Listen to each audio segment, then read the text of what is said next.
Hi there everyone and welcome once again to the TrainAid HQ. My name is Nick and in today's video we're going to be looking at the Level 3 Awards in Education and Training and understanding how to complete Unit B, which is focusing on inclusive practice. Okay, this is the second unit of the Level 3 Award in Education and Training, and do have a look at our videos for Unit A and also Unit C, which focuses on assessment methods as well. In terms of your assignment for Unit B, we are looking at a word count of roughly 2,000 words. Of course, you can write more than that word count, okay? You can write in the first or the third person and do include any current or future teaching practice examples. If you work currently within a teaching or training role, then do feel free to mention any examples. If you don't work with, of course, within a teaching or training role, don't worry. Simply mention about things that you would like to trial in your future practice. Okay, in terms of resources, please use the Level 3 Awards in Education and Training textbook by Anne Gravels. Of course, you can include any other websites, textbooks and journals as well. But please do write any resources that you use on the reference list on your assignment template. Okay.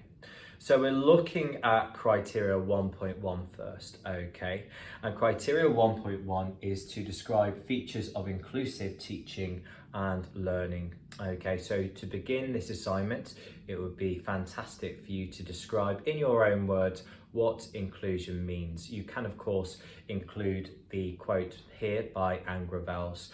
So the quote says, inclusive learning is about ensuring all your learners have the opportunity to be involved, to contribute and to be included in the learning process. Okay, so what that means is, as a teacher or trainer, you are there to promote inclusive practice, to ensure that all of your learners are challenged, but also they feel supported, to be guided, and there is an atmosphere of inclusion, okay, a positive learning environment where learners can ask you any questions about the course or qualification, and you are going to assist them to achieve their goals as best as we can. And there's a number of ways that we as teachers and trainers can promote inclusive practice, okay? The first is initial assessment. So as we know, at the beginning of a course or qualification, it's good practice to conduct initial assessment. So finding out about the learners' understanding, their experience, okay, within your subject field, your area, and you can find out how you can support them and also challenge them as well if they're perhaps very skilled and qualified as well. So we always advise for initial assessment at the beginning of the course, and that is going to promote inclusion. So we're going to meet the individual learner needs. Furthermore, ILPs. ILPs are individual learning plans. So these are one-to-one chats and reviews with your learners throughout a course or qualification. It's very much just check up to see how they're doing, okay? And it's also an opportunity to set targets for your learners as well. So it does keep them focused. And again, it's promoting inclusive practice if all learners experience an ILP as well. Icebreakers are another way to promote inclusive learning. They're very fun. They generally make learners more relaxed. Okay, again, they happen at the start of a course, and it does break down those social dynamics as well. So learners generally open up and they share their experiences, okay, and also talk about their hobbies and interests as well. Okay, once again, it's promoting inclusive practice. Furthermore, group work is a great way to promote group dynamics. They're usually fun, engaging, okay? And I always advise to have a group no more than 3 learners, so you can delegate roles to them to be focused. But group work is a great way to promote functional skills, okay? And you can see group dynamics once again, okay? Learners can help each other, they could share good advice and knowledge, and once again it's promoting good inclusive practice that way. Other key features are the classroom layout as well, so you as a teacher or trainer can promote promote inclusion by rearranging your classroom to perhaps suit the activity. Okay, if a learner has a particular need, you can of course create a seating plan, okay, to make sure that learner is comfortable, perhaps moving closer to the board, for example, to read the text on your PowerPoint. Furthermore, individual questions and feedback, very good practice of course, for you as a teacher to ask questions to all your learners within a lesson, so they are going to feel that they are included. And you can change your question style and approach. If you know a learner is particularly confident, you can of course ask an open question to find out their opinion about a particular subject. If you know a learner is quite shy, you can of course ask a closed question which evokes a yes or no response. Okay, you're still including your learners, okay, within that classroom atmosphere, therefore you are promoting inclusive practice. Furthermore, you can promote a range of teaching and learning theories, which I'll just come on to. And teaching and learning theories, okay, are very much the backbone of inclusive practice. And I would advise for you to have a look at the 5 core different teaching and learning theories, okay. So this is all the theories behind inclusive practice. We have Maslow's hierarchy of needs, we have VARK, learning styles, which was produced by Fleming, Kolb's experiential learning cycle, Rogers, the humanist theory, and also Skinner's behaviourist theory. So do have a look at those theories in particular, okay? And you can find out which perhaps style or theory that really resonates with you, okay? So have a look at those. In terms of assignment criteria 1.1, we'd like for you to define in your own words what inclusion means to you. You can of course include the Anne Gravel's quote as well, the definition on inclusion. You can also describe features of inclusion, okay? Perhaps include icebreakers, ILPs, and also individual questions. So what do they mean within inclusive practice, okay? So you're including some good hallmarks of a teacher there. And perhaps include perhaps a minimum 2 theories, okay? You can of course use these different theories throughout Unit B, of course, but it'd be nice for you to explain a minimum of 2, what do they mean, okay? And if these theories resonate with you within your own teaching practice, then do include an example, of course. We're looking for between 200 to 500 words for criteria 1.1. Okay, we're going to move on to criteria 1.2 now. So we're staying with inclusion, and we would like for you to compare the strengths and limitations of teaching and learning approaches used in own area of specialism in relation to meeting individual learner needs. Just on the board, we have a range of different teaching and learning approaches. So these are otherwise known as the activities, okay, the approaches that you use within your teaching to pass over your knowledge of a particular subject, okay. Examples include lectures, group work, and also role plays. And for this criteria, we would like for you to compare 3 different approaches, and these can be any different approach. Have a look at pages 109 to 124, and to answer this question you can of course create a table on your Word document template.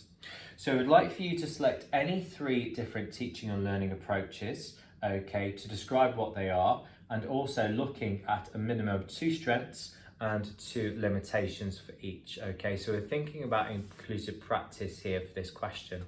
So for lectures, a strength of a lecture is that it's inclusive because that you can pass over your messages, your knowledge to a range of different learners in one lecture hall, for example, just at the same time.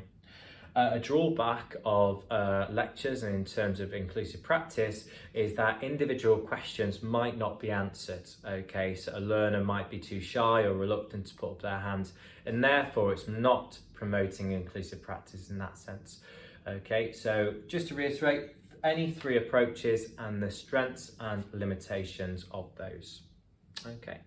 So we're now moving on to criteria 1.3, and we're going to look at the minimum core, otherwise known as functional skills. So 1.3 is to explain why it is important to provide opportunities for learners to develop their English, maths, ICT and wider skills. So as we know, functional skills are otherwise known as lifelong skills, okay? They are used throughout a learner's life, okay, their career, okay, personal life, all of those skills.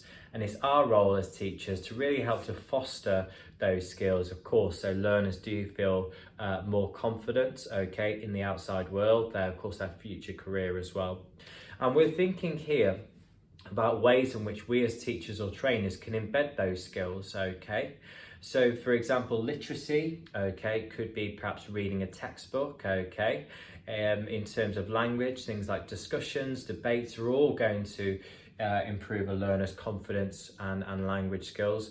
Numeracy could be perhaps using percentages, it could be adding up or taking away, using division, all of those numeracy skills, of course. It could be perhaps using sort of role play to perhaps promote their own business ideas as well, budgeting, all of those ideas with numeracy there.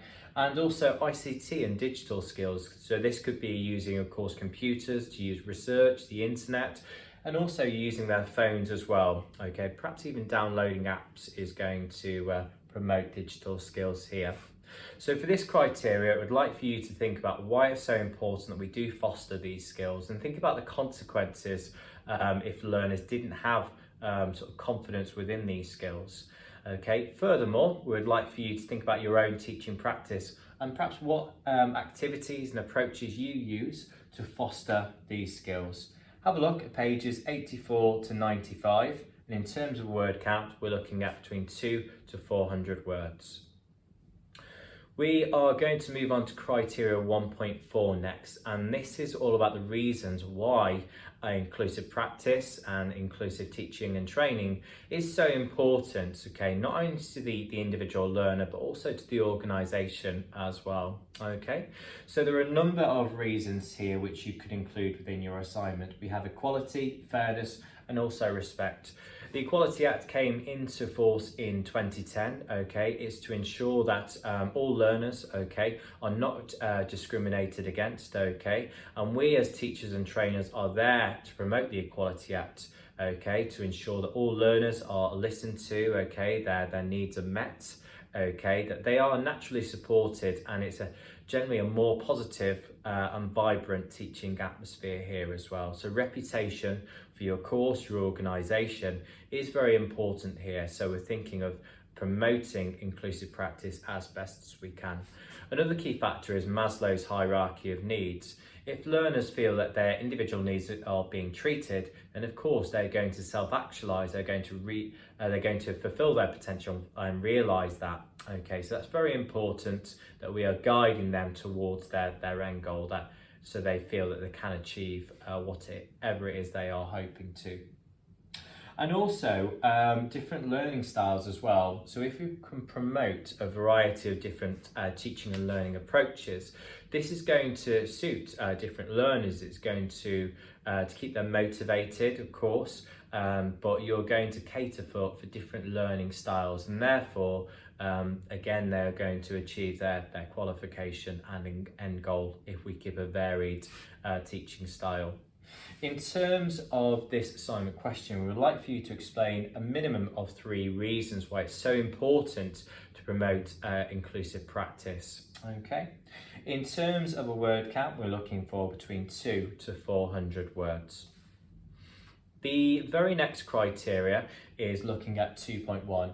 Explain why it is important to select teaching and learning approaches, resources and assessment methods to meet individual learner needs. Okay, so we're thinking here, why is it important that we keep our lesson resources, assessment methods varied, okay, day to day? So if we just kept it regimented and just taught in perhaps one particular style, learners could become a bit bored and disengaged as well. Just behind me, we have a variety of different teaching and learning resources, such as presentation, flip chart, computer-based learning, handouts, physical objects and models, and also TV, DVD and YouTube are just a few resources that you can use within teaching and training. In terms of why it's so important to be varied in your style, okay, of course, as we know, the VARC, everyone learns in a different way. So if we're using different approaches, then this is going to get the best out of learners. They're going to feel quite enthusiastic about using these different learning styles and approaches. You are going to be promoting functional skills more. So learners are going to foster these skills. They're going to feel challenged, okay? So you can select different learning approaches, which is going to bring out sort of different approaches there. And they're ultimately going to be refreshing and learning new skills that they haven't used before. It also promotes learner understanding of a resource. So it could be something which is quite new, okay, a new technology, okay, that they're going to be using for the first time. So it's very important that learners do have a go, and perhaps trial and error here is going to foster that sort of motivation there. And in terms of this assignment question, we're looking for any 3 reasons why it is important to promote a variety of approaches, resources and assessment methods within teaching. Okay, you can also perhaps pick out 2 or 3 different resources here, and you can compare the strengths and limitations of perhaps 3 resources as well. Okay, in terms of a word count, we're of course looking for between 200 to 400 words. Our next criteria is 2.3. This is to explain ways to engage and motivate learners. Okay, again, a hallmark of any great teacher or trainer is to be a motivator. Okay, you can do this in a number of ways. Simply having up-to-date knowledge of your subject and having a natural passion and enthusiasm is going to promote engagement. It's going to promote motivation and also curiosity from your learners as well. Okay, so a good hallmark is perhaps to stay registered with perhaps awarding body website. It could be watching the news, okay, for updates in your particular field as well.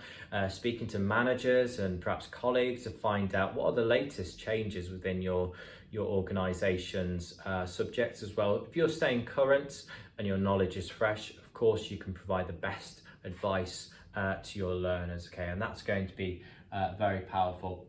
But in terms of other ways, you can promote games, activities and quizzes, okay, so keeping subject related, okay, you can create a little bit of competition within your organisation, within your classroom as well, and that's going to really promote motivation for your course. Active learning, okay, so doing things like presentations, it could be paired work, group work, is going to promote active learning, and of course more VARC learning styles are going to be incorporated within active learning there. You can use, of course, praise, rewards, targets and ILPs. So setting perhaps learners' goals and targets, okay, is going to keep them more motivated and focused. So setting small targets but achievable is one way in which that you can encourage your learners throughout your course.